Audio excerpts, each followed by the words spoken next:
যারা পার্টির জানে না তাদের টিকিট দিল। দল আমার সঙ্গে বিশ্বাসঘাতকতা করেছে। বা টিকিট পাননি রাজ্য মালদার উন্নয়ন প্রতিমন্ত্রী মালদা হরিশ্চন্দ্রপুরের তৃণমূল বিধায়ক। দল আমার সঙ্গে বিশ্বাসঘাতকতা করেছে দাবি তাজমুল হোসেনের। ক্ষুব্ধ তিনি। অভিযোগ করে তাজমুল হোসেন কি বলেছেন শোনাবো। লাস্টে বিজেপি থেকে এনে প্রার্থী করতে হচ্ছে। আমি কিছু ভেবে উঠতে পারছি না যে হিসাবে তৃণমূল দল আমরা দীর্ঘদিন ধরে 15 বছর থেকে আমরা করছি, 2015 সাল থেকে খুব একনিষ্ঠভাবে আমরা দলটাকে করছি, যে হঠাৎ করে এসে টিকিট পেয়ে যাবে। আমি তো আশ্চর্য হয়ে যাচ্ছি এই কারণে যে যেখানে মানুষের সাথে নাই, পার্টির বলে জানে না কোনো পার্টি, হয়তো আজকে হয়তো তৃণমূল কংগ্রেস করছে, তার আগে সে হয়তো কংগ্রেস করতো কি সিপিএম করতো কি বামফ্রন্ট করতো কি বিজেপি করতো, সেটাও না। বিজেপিরও যোগ করেছিল, বিজেপিরও যে প্রার্থী ছিল ওই প্রার্থী হবার পর থেকে মানুষের সাথে ছিল না, একটা মানুষের সাথে ছিল না। 45,000 ভোট পেয়েছিল সত্যি, বিজেপির এখানকার ভোট 45,000 পেয়েছিল সত্যি, কিন্তু একটা মানুষের সাথে 4.5 বছরও ছিল না। হঠাৎ করে এসে এই টিকিটটা পেয়েছে, মানুষের সাথে ছিল না। আপনারা দেখেছেন, আপনারা তো সাংবাদিক, এত যে আইসিআর আতঙ্ক, এই যে আইপ্যাকের এতগুলো নির্দেশ, এত যে মনে করি যে কী বলে পার্টির প্রোগ্রাম, সমস্ত প্রোগ্রামগুলো আমরা অক্ষরে অক্ষরে পালন করেছি। তা সত্ত্বেও আমাদেরকে টিকিট করলাম, যারা পার্টির জানে না তাকে টিকিটটা দেওয়া হয়েছে। দল কি কোথাও বিশ্বাসঘাতকতা করবে? দল অবশ্যই, আমি এটা কথা বলবো, দল আমার সাথে বিশ্বাসঘাতকতা করেছে। কেন দল আপনার সাথে বিশ্বাসঘাতকতা করবে? আমার সাথে করেছে, কি কারণে করেছে জনগণই বলবে, জনগণই শেষ কথা, জনগণই হচ্ছে শেষ কথা। কারণ যে মানুষের সাথে নাই, হঠাৎ পরিযায়ী পাখির মতো এসে গত 2021 সালে যাকে আমি 77,000 অধিক ভোটে হারিয়েছিলাম, সেই লোকটা হঠাৎ করে এসে বিজেপি থেকে এসে হঠাৎ করে রাতে রাত টিকিট পেয়ে যায়। এটা মানুষই রায় দেবে। বলছি ভোটে কি প্রভাব পড়বে দাদা? এটা মানুষই রায় দেবে। আইপ্যাক প্রত্যেকজনের কাছে টাকা পৌঁছাচ্ছে। আইপ্যাকটা হচ্ছে আপনার এজেন্সি, এই এজেন্সিকে দিয়ে টাকা তুলানো হচ্ছে। এই আইপ্যাকের দ্বারা দিয়ে প্রত্যেকজনের কাছে টাকা পৌঁছেছে, প্রত্যেকজন এই টিকিটটাকে শেষ করেছে। তাজমুল হোসেন 2006 সাল থেকে এখানকার বিধায়ক। 2015 সালে উনি তৃণমূলে যান। তখন তৃণমূলের প্রতীকটা চিনত না পাবলিক। আমরা কর্মী, আমরা বুথের কর্মী, বাড়ি বাড়ি চিনিয়েছি যে এটা তৃণমূলের প্রতীকটা জানতো না। তারপরে 16 সাল থেকে এখানে আপনার না ছিল একটা পঞ্চায়েত সমিতি, না ছিল একটা গ্রাম পঞ্চায়েত, 16 সাল পর্যন্ত। তারপরে 21 সালে উনি যাকে আজকে টিকিট দিয়েছেন তৃণমূল কংগ্রেস, তাকে 77,000 ভোটে উনি হারিয়েছেন। অ্যাকচুয়ালি আমরা যেটা দেখতে পাচ্ছি সেটা হচ্ছে কি, যে মানিটা হচ্ছে শেষ কথা। মানিটা কোথায় গেল? মানিটা গেল হাইকমান্ডের কাছে যাবে। সেটা হচ্ছে তৃণমূলের হাইকমান্ড যে আছে সেখানে যাবে, সেখানে গিয়ে টিকিট নিয়েছে, মানি শেষ কথা। আজকে ধরুন যে ও এখন পর্যন্ত আপনার নিজের মাতৃভাষা বলতে পারে না। আপনি বলুন, একটা মাতৃভাষা বলতে পারেন না, নিজের বাংলা ভাষা যেখানে উনি বসবাস করছেন, নিজের ভাষাটা বলতে পারেন না। তাকে আজকে প্রার্থী করেছেন, সেই প্রার্থীকে কি করে মানুষ মেনে নেয় সেটা আগামী দিনে আপনারা বুঝতে পারবেন।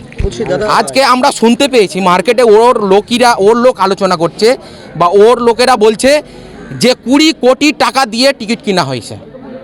আমরা এটা শুনতে পাচ্ছি যে 20 কোটি টাকার বিনিময়ে টিকিট কিনে নেওয়া হয়েছে। টাকাটা কোথায় দিয়েছেন উনি? টাকাটা দিয়েছে যেখানে যাওয়ার সেখানেই গেছে, আপনারা বুঝে নেবেন। তৃণমূল ভবনে গেছে। এখন আপনারা যেটা বলবেন, টাকার জন্য এই টিকিট বিক্রি হয়েছে? টাকার জন্যই বিক্রি হয়েছে হরিশ্চন্দ্রপুরের টিকিট। কারণ আপনাকে বলি, 2021 সালে উনি বিজেপির প্রার্থী ছিলেন, বিজেপির প্রার্থীতে হেরে যাওয়ার পরে ওরা কোনোদিনও মার্কেটে বা কোথাও এলাকায় ওকে দেখতে পাওয়া যায়নি। এটা আপনারাও দেখেছেন। এই যে আগামী 6 মাস থেকে যে স্টার্ট করেছে খালি ফেমাস হওয়ার জন্য, আপনার নিজের ওর বাড়ির পাশের মসজিদটার একটা গেট নাই, আপনি এখনই গিয়ে দেখেন। ও মসজিদে দান করছে, মন্দিরে দান করছে। ওর গ্রামের একটা ক্যান্সার হয়ে পড়ে আছে লোকটা, তাকে 5,000 টাকা দিয়েছে, তাকে যোগ্য 5 লাখ টাকার। বলছি দাদা, আপনারা কি এটা প্রভাব ফেলবেন ভোটে? আমরা অবশ্যই, আমরা আজকে থেকে না 16-15 সাল থেকে তৃণমূলকে তৈরি করেছি। আর যদি আজকে আমাদের তৈরি করা জায়গাতে কেউ যদি বসবাস করে তাহলে তো আমরা কি করব সেটা আপনারাই জানেন। তাহলে শাসক দলের এই সিট কি হাতছাড়া হতে চলেছে? সেটা জনগণ বলবে, সেটা জনগণ রায় দিবে। কিন্তু এটা আপনাকে 100% বলছি যে মতিবুর রহমান কোনোদিনও এমএলএ পাস করতে পারবে না, এমএলএ হতে পারবে না। এটা আমি আরজাউল হক বলছি।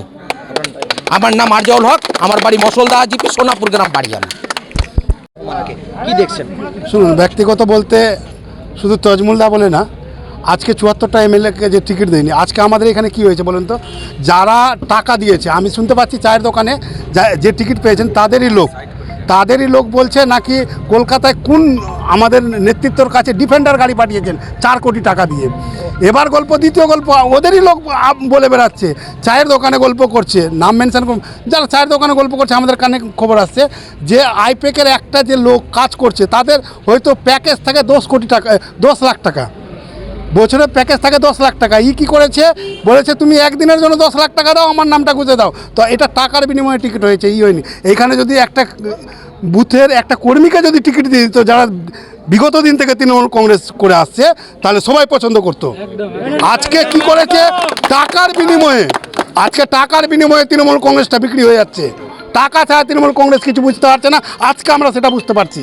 তাহলে কি মনে হচ্ছে এই সিট হাতছাড়া? অবশ্যই আপনি দেখে নেবেন মানুষ। আচ্ছা, আপনি একটা কথা বলেন যে মানুষ কি চায়? মানুষ চায় ভালোবাসা, মানুষ চায় যে কোনো জিনিস সই করতে গেলে। আজকে ওই মানুষটাকে ভোট দিবে কি করে? ওই মানুষটা মাসে 2 দিন বাড়িতে থাকে। আজকে স্কলারশিপের ফর্মে বা আধার কার্ডের ফর্মে সিগনেচার করতে গেলে ওই মানুষটাকে পাওয়া যাবে না। আজকে ওই মানুষটা টাকা দিয়ে টিকিট কিনে নিয়েছে, টাকা দিয়ে ভোট দিতে পারবে না, টাকা দিয়ে মানুষের মনটা জিততে পারবে না, মানুষ হারবেই। এটা মমতা ব্যানার্জি পড়ে বুঝতে পারবেন, অভিষেক ব্যানার্জি পড়ে বুঝতে পারবেন যে হুট করে যে কোনো সিদ্ধান্ত মানে কেউ চাপিয়ে দিবে বা করে নেবে, তৃণমূল কংগ্রেসের কর্মীরা মানতে পারে না। কি চাইছেন এখন? আমরা চাইছি নেত্রীর কাছে যে এই ক্যান্ডিডেটকে পরিবর্তন করা হোক, অবশ্যই। না হলে আমরা যারা আজকে আপনি দেখেন, আজকে আপনারা দেখতে পাবেন ও যাকে প্রার্থী দিদি ঘোষণা করেছেন, একটা গ্রাম পঞ্চায়েতের মেম্বার, একটা বুথ সভাপতি, একটা অঞ্চল সভাপতি বা ব্লক সভাপতি বা জেলা কমিটির মেম্বার বা ব্লক কমিটির মেম্বার, কেউ ওর সঙ্গে নেই। কারা আছে? যারা দালালি করেছে, যারা বিগত দিনে তৃণমূল কংগ্রেসের ভোট করেনি। মানে আজকে আমি একটা